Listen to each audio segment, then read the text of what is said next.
Yes, welcome back. As we were on the break, of course, this is a Power Breakfast News Review. Let me not forget to say that my name is Freddie Ndimuli. I'm hosting Kimani Wamatangi, Senator Kiambu County, Kipruto Rapiro, Deputy Party Leader ANC, also a Senate candidate for Trans Nzoia, Gakure Monye, Deputy Governor Murang'a County, and now joining the panel, Brian Weke, political strategist. What title do you want to go with today? I'm fine with whatever you choose. We'll call you a political strategist. Karibu sana. Asante. Before we delve into this big headline, MP's term ends today. I do understand that story is on page 20 of the Standard. We do have a legislator with us. He'll explain what exactly that headline means. Yes. On page 20 of the Standard, MP's term ends today as Houses trade accusations. The term of the first House of Senate under the 2010 Constitution comes to an end today. This comes with the Senate leadership accusing the National Assembly of frustrating their legislative agenda. Now, the two houses adjourn today in readiness for the general election, bringing to an end the 11th Parliament. Senator, I do understand your term goes on until the election date. Yes. But the houses adjourn today, meaning this is as far as your legislative work comes. Yeah, sure. The houses adjourn what they call Sinai today, so that most of the legislative work in plenary, in committee, comes to an end today. Committees are supposed to write the reports. Actually, most of them have done so. I'm a member of quite a number of committees in public accounts and energy and road and transport. And so you tender in the work that you've done for that period. It's adopted by the House, prepare for the next session of Parliament. Well, fortunately, we hope that the standoff that was there in passing the divisional revenue bill, the county allocations bill will be dealt with and conquered today. So it has to be done today, because after today, that's it. It's got to be done today. Is that possibility of Parliament being recalled before 8th of August in case of any? Absolutely. I mean, the Constitution says that members of Parliament are members of Parliament until the next election. We are hoping, because really when a bill goes to mediation committee, it will take about an hour, and there has been efforts to hammer out the differences that were there before. And I feel that has been agreed upon, which would be agreeable to both houses as the amount to be sent to counties. So I think that should be over today, and then the houses adjourn. We get ready for the election. But what does that mean for some of this legislation or bills that was privately sponsored that may not really be of much priority to government or to any other grouping to push through? Does it mean it's dead? Now, for example, the Assumption to Office bill that was passed by Senate went to the National Assembly. They're yet to debate it. That means that's dead. Where does that leave us? Going to an election, yet this particular legislation, if at all passed, was what was going to assist with the Assumption of Office, especially for the incoming governors. I think, Fred, let's understand where we are coming from. You know, if you look at the old Constitution, Parliament would actually be dissolved, meaning there is no Parliament. But in the wisdom of this Parliament, and of course as guided by the Constitution, when you hear that they have adjourned sine die, it says they have adjourned indefinitely. They have adjourned until called upon. Yes. So basically, even if we were to have a rough patch during these elections and there is a problem, then Parliament can still be recalled. And I think for me that is a brilliant idea, because again, you don't dissolve Parliament, then you are in a situation where you have none. So as we speak, when they say they have adjourned sine die, it means the Speaker can actually call in case of anything, or in case of any emergency, Parliament can actually be recalled. Yes. Which for me, I think is a brilliant idea. The issue of bills that have not been done, I think the contract is very clear. Whatever has not been done has to be carried forward to the next Parliament. And I think even though Parliament has done exemplary work, this particular Parliament, there are a number of bills that ought to have been passed, like what you're talking about, and a number of bills. But anyway, as things stand, literally that has to be done by the next parliament. You've been in parliament before. Does it always work like that? That when you come in and form a new parliament, that work left by your predecessors, do you give it prominence? Well, I think the last time I knew is that most of those bills will collapse, and it will take the next parliament the process of resuscitation of some of them starting from the scratch. But I do not know the new dispensation because I was in parliament 10 years ago, having served for 20 years. But I think that procedure is still on. But the issue that I would want us to engage our minds on this parliament is the issue of Senate and the National Assembly. There's been a lot of hegemonic contestation that is not so healthy. We hope the next House or the next parliament will be able to work out the partnership between National Assembly and the Senate, so that we work harmoniously, because parliament does a lot more work than what we see in the plenary.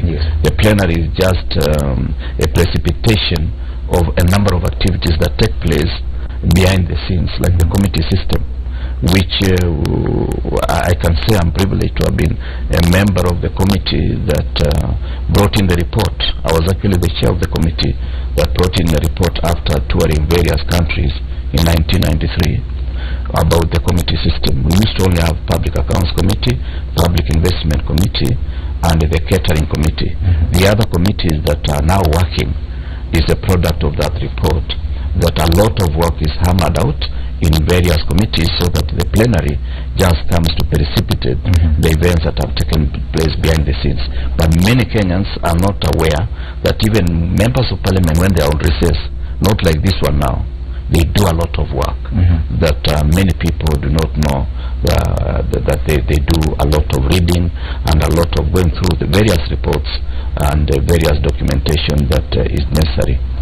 Finally, I think it is important that to highlight one fact, that this parliament is there up to the 8th of August.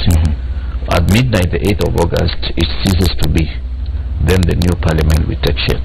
So as the headline reads, we need to correct it. It's not that the term has ended. It has not only that the House has not ended. Yeah, it's actually, and they can come back even in the middle of the electioneering period if there is something that they feel is. But as at midnight on August 7th, 7th or immediately after the election. Yeah. And then I wanted to add on some of those bills. Actually, most of those bills are thoroughly done, because they've gone through committee, they've gone through first, second reading and third reading. Actually, they were only waiting for voting. And part of the work that will be done today will be to vote for those majority of those bills. They're all lined up for voting. And once they're voted on, so they could actually do it. They'll be done. And Jakure Monyo, of course, what Bonakiro was speaking about has been captured in this particular story. At the center of the contention between the Senate and the National Assembly, 30 bills passed by the senators have not been approved by the National Assembly, meaning that they've technically died. Now, it's speaking a lot to the kind of relationship that these two houses of parliament have and have had. Going forward, because we're going to an election, we're going to have a new, probably the second Senate under the new constitution. How differently should we approach it, so that at least we can achieve that harmony between the two houses? Well, you have seen bills that have gone back and forth from Senate to Parliament and forth, and at times you have seen a committee being put together so that they can sort out some of the issues. I hope of these bills, the Assumption of Office bill that was brilliantly thought through by Senator Amatangi will be voted through by the National Assembly, because that will help this country to a great deal, because Assumption of Office and the transition of county governments is of paramount importance to everybody, so that you don't have a lacuna of how a new governor comes into office when the other one is exiting. This applies also to the 47 county assemblies as well. Is the last day to sit. So there are so many bills, both the National Assembly, county assemblies and all these, which will be passed today, because if they've been thrashed through in the committees, in the readings and all that, they will will be passed. I hope that happens. And if that happens in future, I think National Assembly should allow Senate at times to clear the bills on their own, especially those related to county government, because that's primarily their main role. And once that is done, then there shouldn't be any much of back and forth.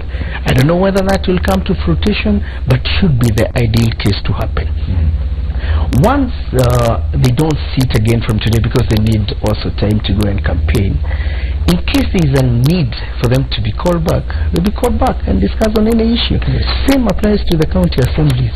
But we hope that most of the bills will go through the 30 sitting there, hopefully also not being rushed through, but well thought through. The Senate has also accused, the National Assembly rather, has also accused the Senate of failing to pass some legislation. And this, I'm quoting the National Assembly Majority Leader Aiden Duale, is accused the Senate of sitting on crucial government bills, some of them constitutional, that require to be passed within the life of this parliament. And he says, quote, they're still holding on to the energy, petroleum, exploitation, health, roads and physical planning bills. All these are constitutional bills from the government and a similar number in private members' bills. What they're complaining, we are holding are small bills by private members. That's you know, just a very brief one on that. Looking forward, or as a way forward, you know, the Constitution has been very express on how can this relationship between the two houses be harmonized, and there's a provision that says that on the question of which bills, either are money bills or which concern counties, the two speakers, that is the Constitution, that the two speakers of the House shall first sit and agree that this house, this particular bill concerns counties, it requires to go, come back, this one requires to go, this. And so what one would be looking forward to and seeing in the future, probably in this coming parliament, that we will have both offices of the Speaker of the National Assembly and the Speaker of the Senate having hammered out a more harmonious working relationship, whereby they're able to sit through some of these bills early enough to be able to alleviate this kind of situation where you find a standoff. Because if this agreement is there, the two offices are working in harmony, with the necessary respect for the two offices, then you find there'll be no standoff. And it is provided for in the Constitution, and I think a bit of drag in there, a bit of unnecessary friction has caused the slow movement of some of the bills. Should we hope for better harmony in the next parliament between the two houses, or it will be the same back and forth that they did? If the two offices did, like I said, if they did what they are supposed to do, there will be nothing to work out. It's provided for in the Constitution. I mean, how outreach bills are supposed to go and come back, which are ones concern counties, which are don't, which are money bills, in advance.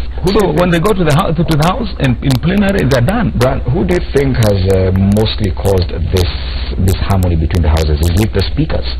I think the disharmony within the two houses is actually a systemic issue. It is not an issue of speakers, because if we were to interrogate, and many times you hear Senate saying that touches on the county. What does not touch on the counties? Yes. So the biggest problem we had was actually the drafters, and more so the members of parliament before before actually the passing of the Constitution, because again we should have had a very clear demarcation between the National Assembly and the Senate. And you remember the earlier decisions was that we needed to have a slightly lower house and an upper house, but that did not happen because the interest of the members of parliament then, who are the members of the National Assembly, they wanted to retain serious powers within the Constitution, and that's where the problem came in. So for me, it is not an issue of speakers sitting, it is not an issue of people having a meeting of the mind. So you foresee the problem continue? Believe you me, the problem will still continue, because again, unless we change the law. Absolutely, unless we clearly demarcate the roles of Senate and the National Assembly. Because if you speak about issues to do with the county, believe you me, virtually everything can be issues to do with the county. Yes.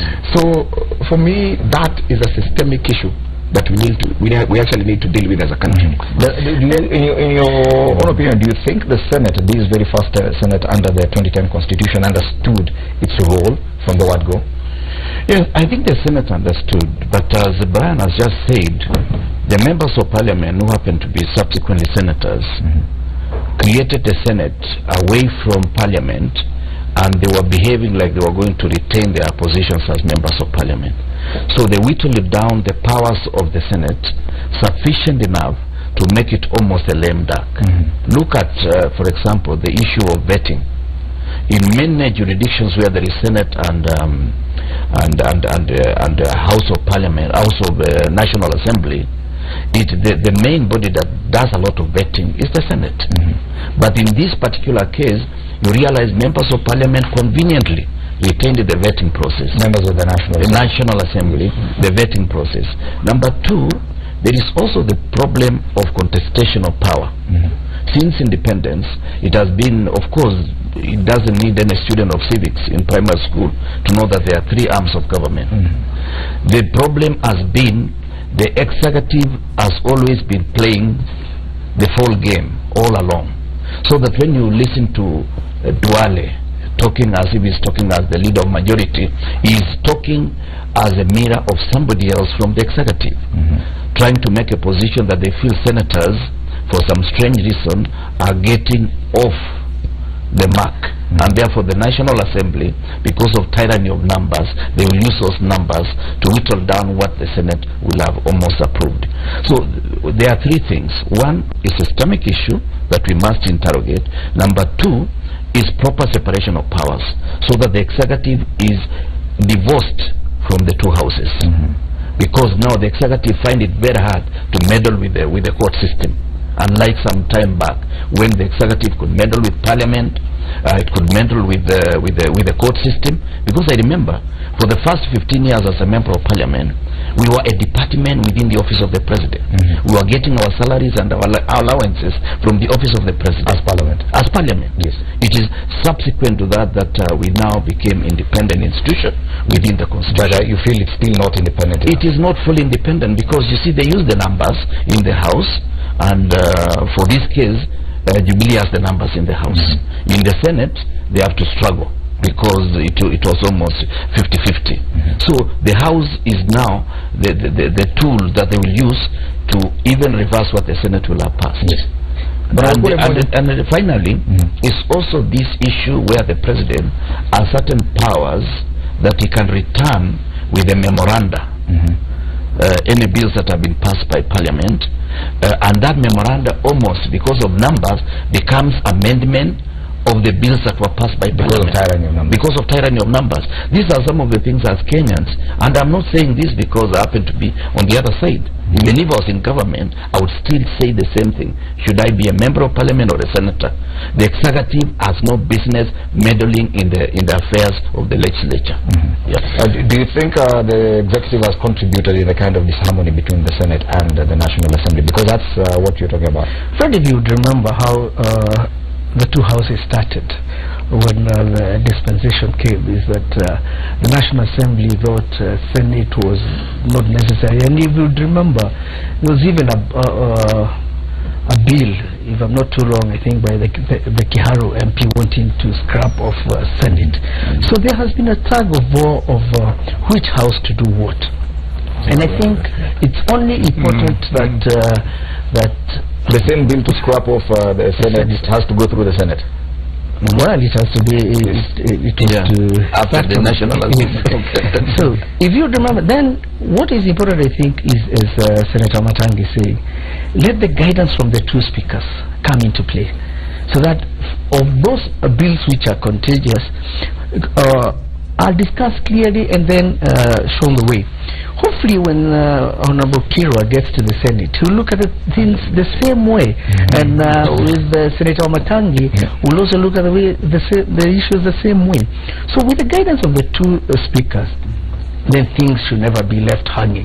And I wish these gentlemen well, so that they get into bringing that Senate issue into a proper understanding and appreciation, and then National Assembly also note to pick Senate as they have a tug of war, and then things will fall into place progressively. Okay. Well, let me just say that there has been significant progress. From the time we started. We started at a very extremely low point, where virtually nothing would move. Gradually, there has been hammering out of harmony, and I want to agree with some of the comments that were made by the two gentlemen here, Weke and Kiro Mushua, that indeed, some of those legislators who sat in that first National Assembly when they were drafting the Constitution were fearsome that they would create a monster of a house that was going to come and lord over them with so much powers. Unfortunately, most of those people in that team that emaciated the powers of the Senate all ended up in the Senate. But they all but however, though they're still in the Senate, and they have been part of the team that has been crying out loudest because they didn't know they would end up there. But however, there has been a way forward hammered, and that's why I said that if people follow the Constitution, then that problem would probably be halved, and that's why I so you do not necessarily believe that the Constitution created the problem. It is partly so because the powers of the House were emaciated, that they were depleted. But there is also a rider, and that's what you found me insisting on, that allows this. The main problem that has been between the two houses is just passage of bills. There's nothing else. Okay, there has been this issue of vetting and so on. Those are issues, and sometimes now you see they've been hammered out. Right now we're having a joint committee of both houses which is working on the IALA nominations, which I'm a member. We've had joint sessions, sometimes even to come up with vetting. Now you have to do joint. So we were part of the vetting team that vetted the Inspector General of Police. So some of those areas there has been significant ground. The way to deal with this thing, that's why I said I believe more than 3/4 of it would be hammered out, is if the constitutional provision that says that the two offices of the Speaker sit in advance before any bill is tabled, and they will say this is how to deal with this bill before it goes to plenary. I mean, that's a constitutional provision, because you see, once they determine themselves that this is a bill that does not affect counties, so it is already known that there is not going to be tug and push and pull. But says everything affects counties.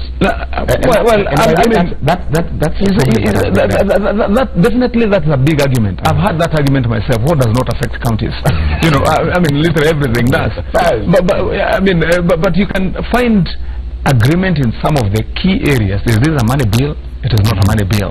So, and the Constitution says this. And until such a time when we have amended the Constitution, because the Constitution is the supreme law of the land, until such a time when we amend the Constitution, we have to follow it. We have to obey it. Definitely some of the solutions would be found with a constitutional amendment to reinstate the position of Senate with the powers requisite. But we should not shelve everything and lock the storeroom and say that we are in a position where we can move. We can be able still to move with what we've got and make it better. That's why you want to still feel like you have something to offer in the Senate. That's why you're going back. Definitely. Like many of your colleagues who are running away. I'm clear in my mind. Everybody thought, by the way, Fred, when I was doing my things, everybody thought, and I can confess that I received thousands of people in delegations to my office that I should run for the office of governor of Kiambu. But that was not my intention. My intention is, I think and I believe that there is still a lot of value I can bring into the House of the Senate. As you've seen, I have brought to that House most of the most crucial bills that affect devolution. I'm the one who has sponsored them to that House, and I believe, God willing, if I'm re-elected into the House, which I believe the people of Kiambu will be magnanimous enough to do, I will have serious business. Of course, I'm also a Jubilee firefighter. To the good people of Kiambu. Thank you. That decision will leave it to the good people of Kiambu. But if they decide that. If I can just weigh in, and I want to associate myself with a number of things that Wamatangi has said, and I wish him well. And I think you'll actually be elected. Thank you. But key things. Number one, for you to understand how this was systemically watered down, nearly 70% of his colleagues are now running away from the Senate. I'm even shocked when I hear the deputy governor saying that Kiharu, member of parliament, wanted to scrap parliament and now to Senate, and now he's going to he's running for Senate. For Senate.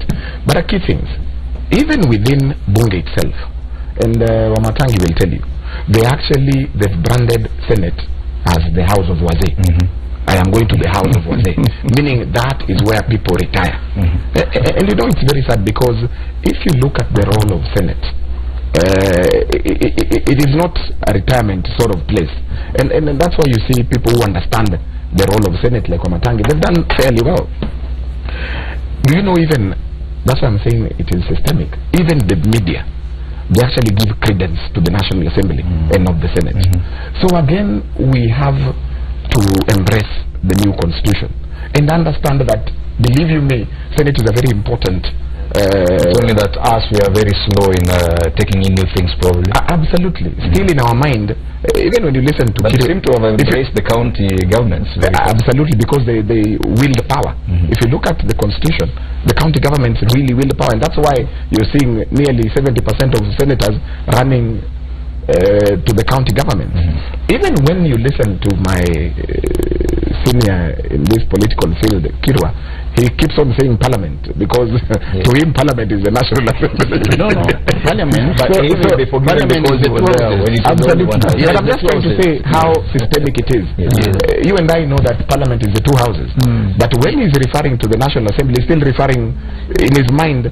So again, as Kenyans, we have to imagine for 10 change years, our mindset. Brian, for 10 years as a member of parliament, there was no Senate. Absolutely. So I'm also learning, and I'm a good student.